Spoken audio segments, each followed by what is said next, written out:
Hello बच्चों, welcome to Ritesh online classes YouTube channel. Students, आज की इस वीडियो में मैं आप लोगों के लिए लेके आया हूँ एनसीईआरटी के कक्षा 7 यानी कि क्लास 7th का सामाजिक एवं राजनीतिक जीवन के अध्याय 1 को मैं पढ़ाऊँगा। यानी कि आपके नागरिक शास्त्र का चैप्टर 1 पढ़ाने वाला हूँ कक्षा 7 के, जिसका नाम है समानता। आप सभी को नाम पता होगा, आपके पास बुक होगी। आज की वीडियो में डिस्कस करेंगे समानता के बारे में। इक्वालिटी होती क्या है, एक एक चीज़ यहाँ पे डिस्कस किया जाएगा, एक एक चीज़ आपको बढ़ाया जाएगा। बस आपका ये काम है कि आप कंप्लीट वीडियो देखिएगा, जिससे आप लोग अगर समानता के बारे में पढ़ना चाहते हैं तो आप लोगों को एक एक चीज़ वीडियो देखते ही देखते याद हो जाए। और मेरा उद्देश्य ही यही है ये चैनल बनाने का, Ritesh online classes YouTube channel बनाने का, कि आप लोगों तक फ्री में शिक्षा पहुँचाई जाए और आप लोगों तक एक अच्छा कंटेंट प्रोवाइड किया जाए आप लोगों को। इसके लिए आप सिर्फ और सिर्फ एक काम करिए, नीचे सब्सक्राइब बटन पर क्लिक करके सब्सक्राइब कर लीजिए। साथ ही साथ बेल आइकन जरूर दबा के रखिए, जिससे मैं आप लोगों की हेल्प के लिए कोई वीडियो बनाता हूँ एनसीईआरटी क्लास 6 से लेके क्लास 12 तक के सभी विषयों की, सभी क्लासेस की आपको फ्री क्लासेस प्रोवाइड की जाएंगी। तो चलिए स्टार्ट करते हैं। भारतीय लोकतंत्र में समानता, पहले शिक्षकों के लिए देख लीजिए। ये चीज़ें आपको ज़रूरी नहीं है, इसको आप पढ़ना चाहें पढ़ सकते हैं शिक्षकों के लिए, ये हम लोगों के लिए है। इसमें बताया गया कि क्या क्या चीज़ें कैसे कैसे इस चैप्टर में है। नागरिक शास्त्र के पहले चैप्टर में कक्षा 7 के चैप्टर शुरू होता है यहाँ से, देखिए यहाँ से। समानता, भारतीय लोकतंत्र में समानता। क्या आपको अपने जीवन की कोई ऐसी घटना याद है जब आपकी गरिमा को चोट पहुँची हो? आपको उस समय कैसा महसूस हुआ था? यानी आपको थोड़ा सा आपकी बेइज्जती हुई हो, गरिमा को ठेस पहुँचना। सिंपल सी बात में अगर बात सिंपल लैंग्वेज में कहें तो बेइज्जती होना। समानता, भारतीय संविधान सब व्यक्तियों को समान मानता है। आप सभी को पता होगा कि भारतीय संविधान जो है सभी को इक्वल मानता है, चाहे वो किसी भी धर्म का हो, किसी भी जाति का हो, किसी भी इलाके में रहने वाला हो, कहीं का भी हो, कोई भी हो, किसी भी लिंग का हो, स्त्री पुरुष, ठीक है, किसी भी लिंग का हो, सभी को यहाँ पे भारतीय संविधान समान मानता है। इसका अर्थ है कि देश के व्यक्ति, चाहे वे पुरुष हो या स्त्री, किसी भी जाति धर्म शैक्षिक और आर्थिक पृष्ठभूमि से हों, संबंध रखते हों, वे सभी समान है। आर्थिक रूप से समान मतलब गरीब है अमीर है सबको समान मानता है। लेकिन इसके बाद भी हम यह नहीं कह सकते कि असमानता खत्म हो गई है। आपके आसपास कहीं भी देखेंगे असमानता आपको दिखाई देगी। संविधान तो कहता है कि सभी समान हैं, लेकिन हमारे आसपास कहीं न कहीं किसी न किसी रूप में आपको असमानता देखने को मिल जाएगी। यह खत्म नहीं हुई है, लेकिन फिर भी कम से कम भारतीय संविधान में सब व्यक्तियों की समानता के सिद्धांत को मान्य किया गया है। जहाँ पहले भेदभाव और दुर्व्यवहार से लोगों की रक्षा करने के लिए कोई कानून नहीं था, अब अनेक कानून लोगों के सम्मान तथा उनके साथ समानता से व्यवहार को सुनिश्चित करने के लिए मौजूद है। यहाँ पे देखिए एक फिल्म में आप लोगों ने देखा हो सकता है देखा हो। 1975 में बनी दीवार फिल्म में जूते पॉलिश करने वाला एक लड़का फेंक कर दिए गए पैसे उठाने से इनकार कर देता है। वह मानता है कि उसके काम की एक गरिमा है और उसे भुगतान आदर से किया जाना चाहिए। ठीक है, ये देख लीजिएगा अगर फिगर नहीं देखा आपने तो। ठीक है, समानता को स्थापित करने के लिए संविधान में जो प्रावधान है उनमें से कुछ निम्नलिखित हैं। प्रथम है जो प्रावधान, कानून की दृष्टि में हर व्यक्ति समान है। इसका तात्पर्य यह है कि हर व्यक्ति को देश के राष्ट्रपति के से लेकर कांता जैसी घरेलू काम की नौकरी करने वाली, कांता एक घरेलू काम करने वाली महिला, सभी को एक ही जैसे कानून का पालन करना है। दूसरा जो है यहाँ पे नियम, पहला ये था। दूसरा है किसी भी व्यक्ति के साथ उसके धर्म जाति वंश जन्म स्थान और उसके स्त्री या पुरुष होने के आधार पर भेदभाव नहीं किया जा सकता। तीसरा, हर व्यक्ति सार्वजनिक स्थानों पर जा सकता है, कहीं भी जा सकता है सार्वजनिक स्थान पे कोई भी व्यक्ति, जिनमें खेल के मैदान, होटल, दुकानें और बाजार आदि सम्मिलित हैं। सब लोग सार्वजनिक स्थानों का, यहाँ पे देखिए पहले संसद का यहाँ पे फिगर दिखाया गया है, देखिए इसको ध्यान से देखिएगा। यहाँ पे देखेंगे आपको मुस्लिम धर्म के लोग भी इसको पकड़े हुए मिलेंगे, महिलाएं भी मिलेंगी, ठीक है, हिंदू धर्म के भी लोग मिलेंगे, पैंट शर्ट पहने हुए लोग भी मिलेंगे। हर तरीके के लोगों का यहाँ पे भागीदारी दिखाया गया है। कुओं, सड़कों और नहाने की घाटों पर का उपयोग कर सकते हैं। चौथा है अस्पृश्यता का उन्मूलन कर दिया गया है, यानी कि जो छुआछूत वाला था उन्मूलन, उसको छुआछूत को दूर कर दिया गया है। शासन ने संविधान द्वारा मान्य किए गए समानता के अधिकार को दो तरह से लागू किया। पहला कानून के द्वारा और दूसरा सरकार की योजनाओं व कार्यक्रमों द्वारा सुविधाहीन समाजों की मदद करके। भारत में अनेक ऐसे कानून हैं जो व्यक्ति के समान व्यवहार प्राप्त करने के लिए अधिकार की रक्षा करते हैं। कानून के साथ साथ सरकार ने उन समुदायों जिसके साथ सैकड़ों वर्षों तक असमानता का व्यवहार हुआ है, उनका जीवन सुधारने के लिए अनेक कार्यक्रम और योजनाएं लागू की हैं। ये योजनाएं यह सुनिश्चित करने के लिए चलाई गई हैं कि जिन लोगों को अतीत में अवसर नहीं मिले, अब उन्हें अधिक अवसर प्राप्त हों। सतत विकास लक्ष्य भूखमरी समाप्त करना, यहाँ पे देखिए जीरो हंगर के बारे में बताया गया है। उसके बाद बच्चों को जो मिड डे मील दिया जाता है देखे होंगे, उसमें से एक एग्जाम्पल ये भी है। उत्तराखंड की एक शासकीय शाखा, यहाँ पे शाला में बच्चों को उनका मध्याह्न भोजन परोसा जा रहा है, जो मिड डे मील होता है, यही मैंने आप लोगों को बताया।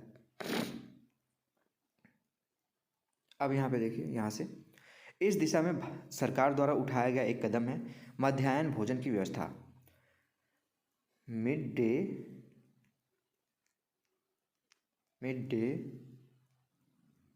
मील। ठीक, इस कार्यक्रम के अंतर्गत सभी सरकारी प्राथमिक स्कूलों में बच्चों को दोपहर का भोजन स्कूल द्वारा दिया जाता है। यह योजना भारत में सर्वप्रथम तमिलनाडु राज्य में प्रारंभ की गई। 2000 देखिए यहाँ पे सबसे पहले पूछ सकते हैं आपसे क्वेश्चन कि मिड डे मील की योजना कहाँ से शुरू की गई। तमिलनाडु राज्य से शुरू की गई और 2001 में उच्चतम न्यायालय ने सभी राज्यों में राज्य सरकारों को इसे अपने स्कूलों में 6 माह के अंदर लागू करने के लिए कहा था। इस कार्यक्रम में काफ़ी सकारात्मक प्रभाव हुए। उदाहरण के लिए दोपहर का भोजन मिलने के कारण गरीब बच्चों ने अधिक संख्या में स्कूल में प्रवेश लिया और नियमित रूप से स्कूल जाना शुरू किया। शिक्षक बताते हैं कि पहले बच्चे खाना खाने आते थे, अभी आगे दिखाता हूँ, खाना खाने घर जाते थे और फिर वापस स्कूल लौटते ही नहीं थे, परंतु अब जब से स्कूल में मध्याह्न भोजन मिलने लगा, उनकी उपस्थिति में सुधार आया है। वे माताएं जिन्हें पहले अपना काम छोड़कर दोपहर में बच्चों को खाना खिलाने घर आना पड़ता था, अब उन्हें ऐसा नहीं करना पड़ता। इस कार्यक्रम से जातिगत पूर्वाग्रहों को कम करने के लिए में भी सहायता मिली है, क्योंकि स्कूल में सभी जातियों के बच्चे साथ साथ भोजन करते हैं और कुछ स्थानों पर तो भोजन पकाने के लिए दलित महिलाओं को भी काम पर रखा गया है। मध्याह्न भोजन कार्यक्रम में निर्धन विद्यार्थियों की भूख मिटाने में भी यहाँ पे सहायता मिली है, जो प्रायः खाली पेट स्कूल आते थे और इस कारण पढ़ाई पर ध्यान केंद्रित नहीं कर पाते थे। तो ये कार्यक्रम जो मिड डे मील वाला कार्यक्रम है, सरकार का बहुत ही अच्छा कार्यक्रम है। इससे बहुत से गरीबों को यहाँ पे लाभ मिला है। मध्याह्न भोजन कार्यक्रम क्या है, क्या आप इस कार्यक्रम के 3 लाभ बता सकते हैं? ये भी मैंने आप लोगों को लाभ बता दिया, इससे भी उठा सकते हैं आप पॉइंट। आपके विचार से यह कार्यक्रम किस प्रकार समानता की भावना बढ़ा रहा है? आपके क्षेत्र में लागू की गई किसी एक सरकारी योजना के बारे में पता लगाइए। इस योजना में क्या किया जाता है या किसके लाभ के लिए बनाई गई है, इसके बारे में आपको पता करना है। अब यहाँ पे देखिए, यद्यपि शासकीय कार्यक्रम अवसरों की समानता बढ़ाने में महत्वपूर्ण भूमिका निभा रहे हैं, किंतु अभी भी बहुत कुछ करने की आवश्यकता है। मध्याह्न भोजन कार्यक्रम में ने निर्धन बच्चों का स्कूल में प्रवेश और उनकी उपस्थिति को बढ़ा दी है, लेकिन फिर भी इस देश में वे स्कूल जहाँ अमीरों के बच्चे जाते हैं, उन स्कूलों से बहुत अलग हैं जहाँ गरीबों के बच्चे पढ़ते हैं। आज भी देश में कई स्कूल हैं जिसने ओम प्रकाश वाल्मीकि जैसे दलित बच्चों के साथ भेदभाव और असमानता का व्यवहार किया है। इन बच्चों को ऐसी असमानता स्थितियों में ढकेला जाता है जहाँ उनके सम्मान की रक्षा नहीं हो पाती। ऐसा इसलिए है क्योंकि कानून बन जाने के बाद भी लोग उन्हें समान समझने से इनकार कर देते हैं। डॉक्टर भीमराव अम्बेडकर जी की देखिए इमेज रखी गई है। अपने आत्मसम्मान को दांव पर लगाकर जीवित रहना अशोभनीय है। आत्मसम्मान जीवन का सबसे जरूरी हिस्सा है, इसके बिना व्यक्ति नगण्य है। आत्मसम्मान के साथ जीवन बिताने के लिए व्यक्ति को कठिनाइयों पर विजय प्राप्त करनी होगी। केवल कठिन और निरंतर संघर्ष से ही व्यक्ति बल, विश्वास और मान्यता प्राप्त कर सकता है। मनुष्य नाशवान है, हर व्यक्ति को किसी न किसी दिन मरना है, परंतु व्यक्ति को यह संकल्प लेना चाहिए कि वह अपने जीवन का बलिदान आत्मसम्मान के उच्च आदर्शों को विकसित करने और अपने मानव जीवन को बेहतर बनाने में करेगा। किसी साहसी व्यक्ति के लिए आत्मसम्मान रहित जीवन जीने से अधिक अशोभनीय और कुछ नहीं है। ये डॉक्टर भीमराव अम्बेडकर जी के कुछ कथन हैं। ठीक है।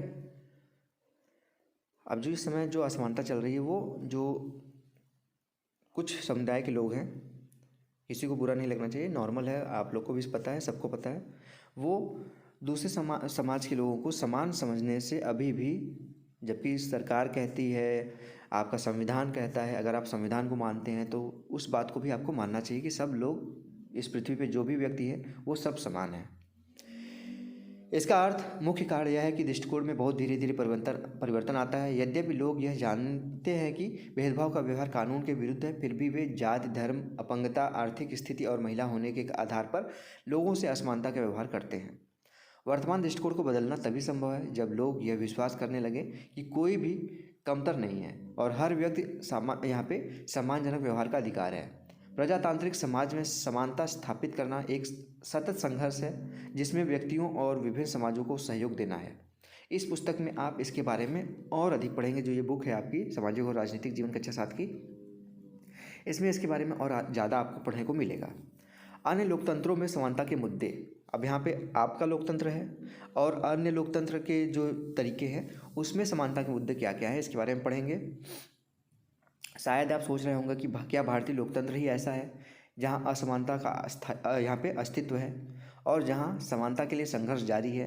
तो ऐसा नहीं है। सभी देशों में, अमेरिका जैसे जो लोकतांत्रिक अपने आप को कहते हैं, वहाँ पे भी अभी नस्ल भेद है। गोरे लोग काले लोगों को अभी भी कमतर आंकते हैं। ठीक है,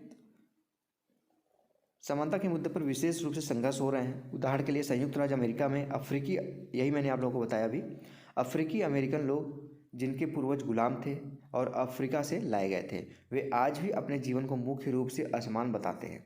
जबकि 1950 में के अंतिम दशक में अफ्रीकी अमेरिकनों को समान अधिकार दिलाने के लिए आंदोलन हुआ था। इससे पहले अफ्रीकी अमेरिकनों ने के साथ संयुक्त राज्य अमेरिका में बहुत असमानता का व्यवहार होता था और कानून भी उन्हें समान नहीं मानता था। उदाहरण के लिए बस से यात्रा करते समय उन्हें बस में पीछे बैठना पड़ता था, या जब भी कोई गोरा आदमी बैठना चाहे तो उसे अपनी सीट से उठ जाना था। ठीक है, जैसे यहाँ पे देखिए गोरा आदमी बैठा हुआ है। रोजा पार्क एक अफ्रीकी अमेरिकन औरत जिनकी एक विद्रोही प्रतिक्रिया ने अमेरिकी इतिहास को बदल दिया। ये बैठना है, देखिए बस में आराम से बैठी हुई है। रोजा पार्क्स 1913 से लेकर 2005 एक अफ्रीकी अमेरिकन महिला थी। 1 दिसंबर 1955 को दिन भर काम करके थक जाने के बाद बस में उन्होंने अपनी सीट एक गोरे व्यक्ति को देने से मना कर दिया।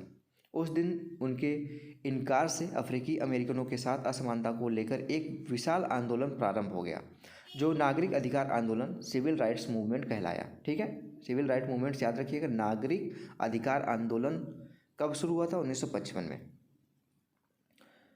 1964 के नागरिक अधिकार अधिनियम ने नस्ल, धर्म और राष्ट्रीय मूल के अधिकार का भेदभाव का निषेध कर दिया।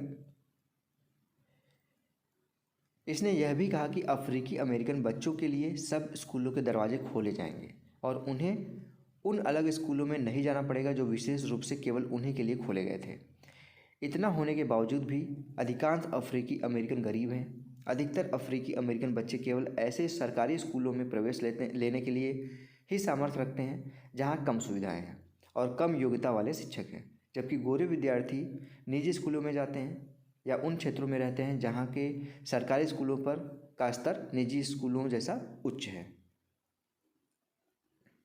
ठीक है, अब यहाँ पे भारतीय संविधान के अनुच्छेद 15 में देखिए यहाँ पे समानता के बारे में बताया गया है। ये बहुत ही अच्छा यहाँ पे पॉइंट है। भारतीय संविधान का अनुच्छेद 15 आर्टिकल 15, इस पे ऊपर मूवी भी बन चुकी है। धर्म, मूल, वंश, जात, लिंग या जन्मस्थान के आधार पर विभेद करना। प्रतिषेध पहला, राज्य किसी नागरिक के विरुद्ध केवल धर्म, मूल, वंश, जाति, लिंग, जन्मस्थान या इसमें से किसी के आधार पर कोई विभेद नहीं करेगा। दूसरा, इसमें क्या कहा गया है? कोई भी नागरिक केवल धर्म, मूल, वंश, जाति, लिंग, जन्मस्थान या इसमें से किसी के आधार पर, पहला इसमें है जो पॉइंट, दुकानों, सार्वजनिक स्थानों, भोजनालयों, होटलों और सार्वजनिक मनोरंजन के स्थानों पर प्रवेश पा सकता है, उसके साथ कोई भेदभाव नहीं किया जाएगा। दूसरा, पूर्णतः या भागतः यानी हाफली राजनिधि में से पोषित या साधारण जनता के लिए प्रयोग के लिए समर्थित कुओं, तालाबों, स्नान घाटों, सड़कों और सार्वजनिक समागम के स्थानों से उपयोग, यहाँ पे उन सभी चीज़ों का यहाँ पे प्रयोग कर सकता है। ये संबंध में किसी भी योग्यता, दायित्व, निर्बंधन या शर्त के अधीन नहीं होगा, यानी कि कोई भी उसको किसी भी तरीके से रोक नहीं सकता कहीं भी सार्वजनिक स्थान पर जाने से, किसी भी पूर्णतः या फिर जो हाफली गवर्नमेंट से अगर निधि से वो चल रहा है, कुआं हो गया, तालाब हो गया, स्नान घाट हो गया, किसी का पर्सनल है तो बात अलग है, ऐसी जगहों पे उसको जाने से नहीं रोका जा सकता। लोकतंत्र की चुनौती, क्या क्या यहाँ पे प्रॉब्लम्स आती हैं, क्या क्या यहाँ पे चुनौतियाँ हैं लोकतंत्र की, इसको देख लीजिए। किसी भी देश को पूरी तरह से लोकतांत्रिक नहीं कहा जा सकता। हमेशा से ऐसे समुदाय और व्यक्ति होते हैं जो लोकतंत्र को नए अर्थ देते हैं और अधिक से अधिक समानता लाने के लिए नए नए सवाल उठाते हैं। इसके केंद्र में वह संघर्ष है जो सब व्यक्तियों को समानता और सम्मान दिलाने का पक्षधर है। इस पुस्तक में आप पढ़ेंगे कि किस तरह समानता का प्रश्न भारतीय लोकतंत्र में हमारे दैनिक जीवन के विभिन्न पहलुओं को प्रभावित करता है। इन पाठों को पढ़ते हुए विचार कीजिए कि क्या सब व्यक्तियों को समानता और उनके आत्मसम्मान को ऊंचा रखने की भावना को लोग स्वीकार कर रहे हैं या नहीं। स्वीकार कर रहे हैं, लेकिन अभी भी गति काफ़ी धीमी है। ये अभ्यास के क्वेश्चन आ गए। अब अभ्यास के क्वेश्चन आप सभी को पता है, मैं क्वेश्चन आंसर वाले वीडियोज़ में ले लेता हूँ। तो ये था पूरा का पूरा दोस्तों चैप्टर, जो अगर आपने चैप्टर पूरा पढ़ा हो तो अभ्यास का क्वेश्चन आसानी से आप खुद कर लेंगे। आशा करता हूँ आप लोगों को यहाँ पे चैप्टर अच्छा लगा हो। कुछ शब्द हैं, कहिए तो ये बता दो। शब्द संकलन है। सार्वभौमिक वयस्क मताधिकार क्या होता है? सभी को, जो भी 18 वर्ष से ऊपर है, उन सभी को मत डालने का अधिकार होता है। किसी भी धर्म, किसी भी जाति, कहीं के रहने वाले सबको। गरिमा क्या है? इसका तात्पर्य अपने आप को और दूसरे व्यक्तियों को सम्मान योग्य समझना है। और तीसरा, संविधान एक दस्तावेज है, एक बुक कह सकते हैं, जिसमें देश की जनता व सरकार द्वारा पालन किए जाने वाले नियमों, अधिनियमों को यहाँ पे लिखा गया है, निरूपित किया गया है। नागरिक अधिकार, यहाँ पे आंदोलन के बारे में मैंने अभी बताया। एक आंदोलन जो संयुक्त राज्य अमेरिका में 1950 के दशक में के अंत में प्रारंभ हुआ, दिसंबर में प्रारंभ हुआ था, जिसमें अफ्रीकी अमेरिकन लोगों ने नस्लगत भेदभाव को समाप्त करने के लिए समान अधिकार की मांग की थी। तो ये शब्द संकलन भी मैंने बता दिया। आशा करता हूँ आप लोगों को वीडियो अच्छी लगी होगी। अगर वीडियो अच्छी लगी हो तो प्लीज़ वीडियो को लाइक करिएगा। अगर आप लोगों को सारी चीज़ें समझ में आई हो तो बताइएगा आप लोग कमेंट बॉक्स में कि आप लोगों को कैसा लगा ये वीडियो। और अगर आप लोग डेली बेसिस पे ऐसी वीडियो देखना चाहते हैं तो Ritesh online classes YouTube channel को सब्सक्राइब कर लीजिए, क्योंकि यहाँ पर मैं गारंटी लेता हूँ हम लोगों को सारी क्लासेस फ्री में प्रोवाइड की जाएंगी। तो स्टूडेंट्स, मिलते हैं नेक्स्ट वीडियो में। तब तक के लिए आप सभी का बहुत बहुत धन्यवाद। जय हिंद, वंदे मातरम।